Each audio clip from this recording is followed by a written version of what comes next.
Hey guys, it's Drew from Car Confections, and you may or may not have seen that the new 2023 refreshed Hyundai Palisade and 2023 refreshed Kia Telluride have just debuted.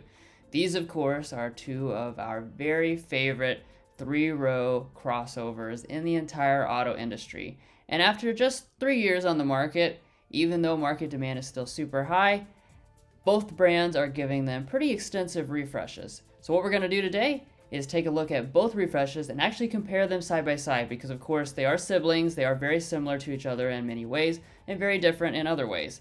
So let's go ahead and see what's new. Alright, so we won't mess around and waste any time here. Let's look at the new exterior designs.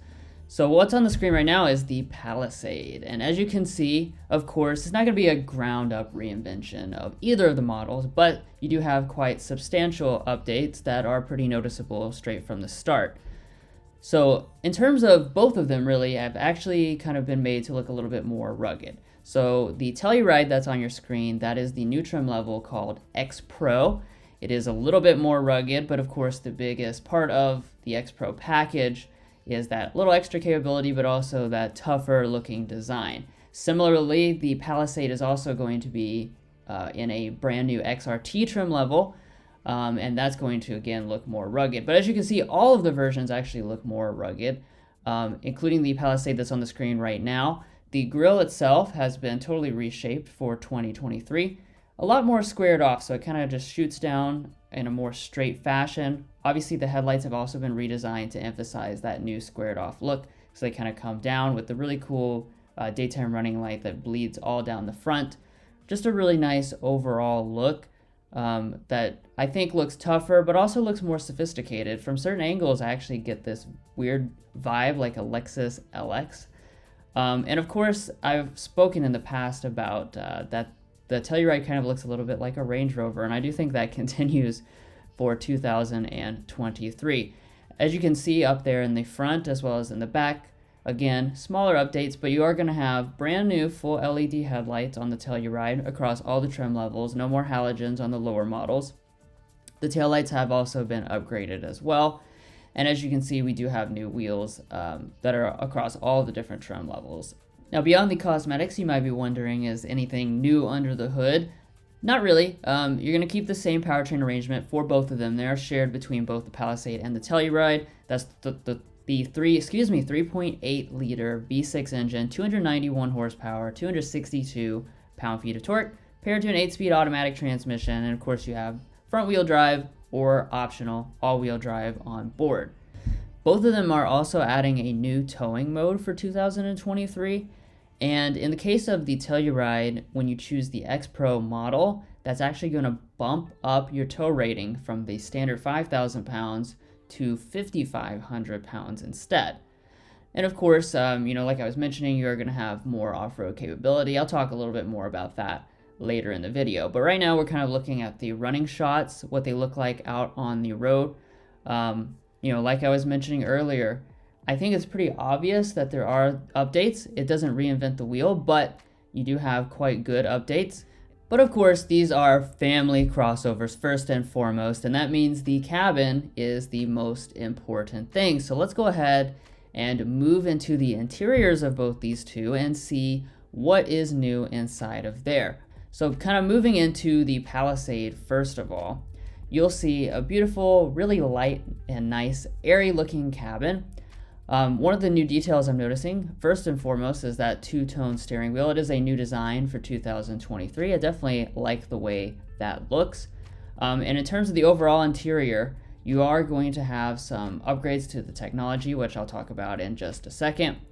But overall, pretty fundamentally same look. Now, as we're moving into the third row, though, I do want to mention this comes now with an available heated third row. I've only been in one other vehicle with a heated third row, and that was a BMW X7. So that's certainly a very bougie type of detail. And we're moving into the Telluride now. Same deal for the Telluride. Not a ground-up reinvention, but everything's been kind of simplified, cleaned up, and made even a little bit more luxurious. As you can see, we still have the nice materials on the dashboard, really realistic faux wood trim. And we're panning over to the displays, which are new for 2023. Basically, both your displays have been upsized, and just like with the Kia Sportage, they have brought them together and underneath of one kind of seamless curved piece of glass. So it's dual 12.3-inch displays, replaces the analog gauge cluster that a lot of people complained about. It's now moving to a full digital setup, but we still have all the same luxury, including those handlebars that are pretty famous in the Telluride.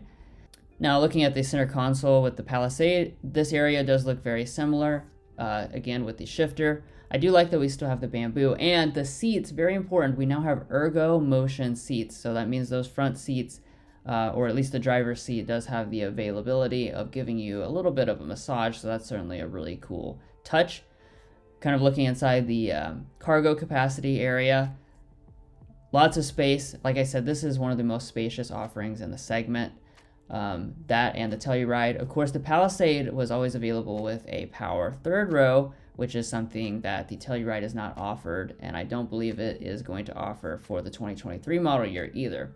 So you do have, of course, a lot of different designs for your digital gauge cluster. You'll notice that Hyundai and Kia have gone different ways with this, because Hyundai's is still inside of a traditional area for a gauge cluster. It's got the hood over it and everything, whereas in the Kia, you have that big display like I was mentioning. Now, you do have an upgraded 12.3-inch main display in the Palisade as well. That part of it does float out above the dash and behind with the piece of wood that's behind it. This looks very sharp. You do have full screen Apple CarPlay and Android Auto, but neither of them are wireless. I did check the press releases for both of them. No mention of that, so I do believe both of them are still wired connections. One of the new features that both of them also have is the new digital rear view camera mirror, so you can just flip that switch, cut out all the back obstructions, which is definitely convenient and very nice for a large family crossover like this. We're kind of looking at the digital gauges for the Telluride. As you can see, they're very similar, but they do have different graphics.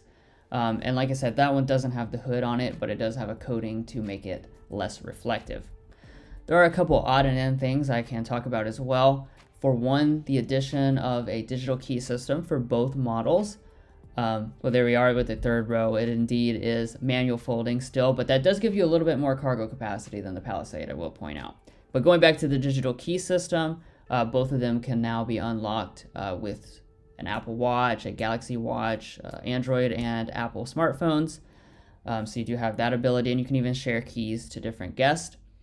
And last but not least, there are both of the models kind of doing some off-roading here to give you a little sample of that. They're not hardcore off-roaders, but they are more than capable in terms of just going down like a dirt road like you're seeing on the screen right now. You know, going a little off the beaten path. These are kind of just made for that everyday adventure that you might do with your family, but without compromising everyday livability, driving around the city, stuff like that. Obviously, fuel economy has not been released, but it should be exactly the same given the fact that they have the same powertrains as last year. And of course, you're probably wondering pricing and availability. Pricing has not been released yet. It will be released right before it goes on sale. Typically, brands wait until about a month before the models go on sale. And if you're wondering when will they go on sale, well, it looks like they're going to be going on sale actually pretty soon. This summer into the third quarter type of area, so you don't have to wait too much longer before you're actually going to be seeing both this 2023 Palisade and Telluride at your local dealerships. So that's pretty much it for this video. I hope you guys enjoyed this comparison between these two siblings. Let us know in the comments which one you actually like better than the other one. Does it change from what your previous opinion was between the two of them? Take care, and make sure to subscribe if you want to see more videos like this, as well as detailed reviews coming soon for both of these.